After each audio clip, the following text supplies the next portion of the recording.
नवी मुंबईच्या आंतरराष्ट्रीय विमानतळाचं काम बघू शकता, एकदम जोराने चालू आहे।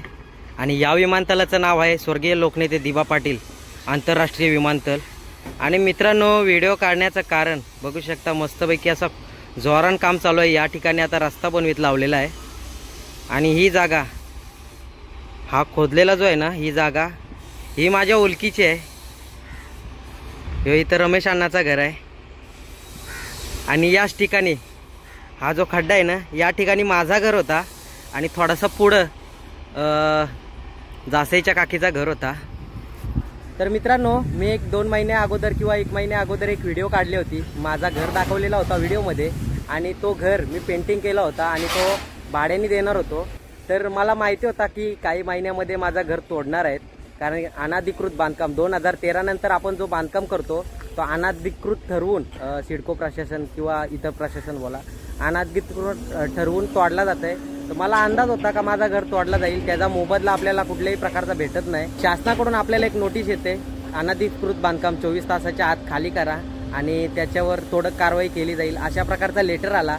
15 दिवसानंतर मी घर खाली केला आणि काही दिवसातच हा घर एकदम अस्तनस्त झाला, म्हणजे जागेवरून उद्ध्वस्त केला। आणि त्या ठिकाणी सपाटी करून विमानतळाचं काम सुरू झालेलं आहे। आमचा या ठिकाणी कुठल्याही प्रकारचा आम्ही आंदोलन छेडला नाही किंवा विरोध केला नाही, कारण आपल्याला माहिती आहे विमानतळाचं काम चालू आहे। शासनापुढे आपल्या कुठल्याही प्रकारचा दबाव चालू शकत नाही। शासनापुढे आपल्याला प्रत्येक वेळी झुकावं लागतं, हे आपल्याला माहिती आहे।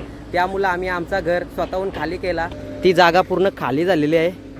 थोडासा मनाला कुठेतरी नाराजी वाटते, कारण आम्ही हा घर आमच्या स्वतःच्या जबाबदारीने बांधला होता। आम्हाला माहिती होता हा घर तोडला जाईल, पण आम्ही आमच्या स्वतःच्या जबाबदारीने घर बांधला होता आणि तो घर खाली गेला। आता तो घर या ठिकाणी नाही आहे। फक्त व्हिडिओमध्ये मी एक मेमरी म्हणून तो व्हिडिओ काढला आणि मेमरीमध्ये माझा घर राहिलेला आहे।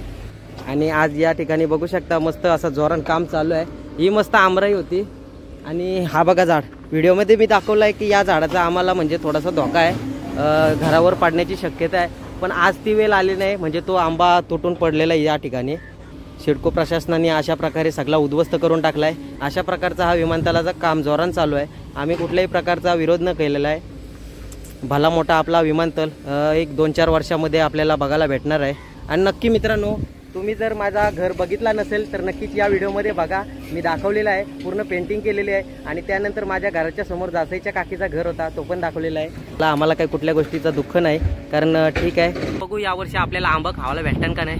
बहुतेक यावर्षी तोडून टाकतील आपण आंबा, रस्त्याच्या मधोमध आले, त्यामुळे हे 2-4 आंब्याचे झाडं आहेत ती पण तोडतील। नंबर पण टाकलेले आहेत आंब्यांवर, आता काही भरपाई देतात का नाही माहिती नाही, पण नंबर टाकलेले आहेत। यो तर आंबा सुकलेलाच आहे पूर्ण, आणि एक सुकलेला आंबा तोडलेला आहे। नक्कीच तुम्ही जर बघितला नसेल माझा घर कसा होता, काय होता, नक्कीच बघा आपल्या व्हिडिओमध्ये, म्हणजे डिस्क्रिप्शनमध्ये मी ती लिंक देत आहे। नक्कीच तो घर बघा। मनापासून तो घर बांधला होता माझ्यासाठी आणि माझ्या भावासाठी। 2-4 वर्ष आम्ही त्या ठिकाणी राहिलो, त्यानंतर तो घर खाली केला आणि नंतर भाड्याने देऊन पुन्हा नंतर तो तोडण्यात आला। या ठिकाणी जासेच्या काकीचा घर होता, यो आमच्या अगोदरच बांधलेला पाया होता, या ठिकाणी घर नाही बांधला। आणि ही जागा आहे, या जागेमध्ये माझा घर होता। त्यानंतर तिकडं गणपत अण्णांची चाल होती, 2 चाली होत्या।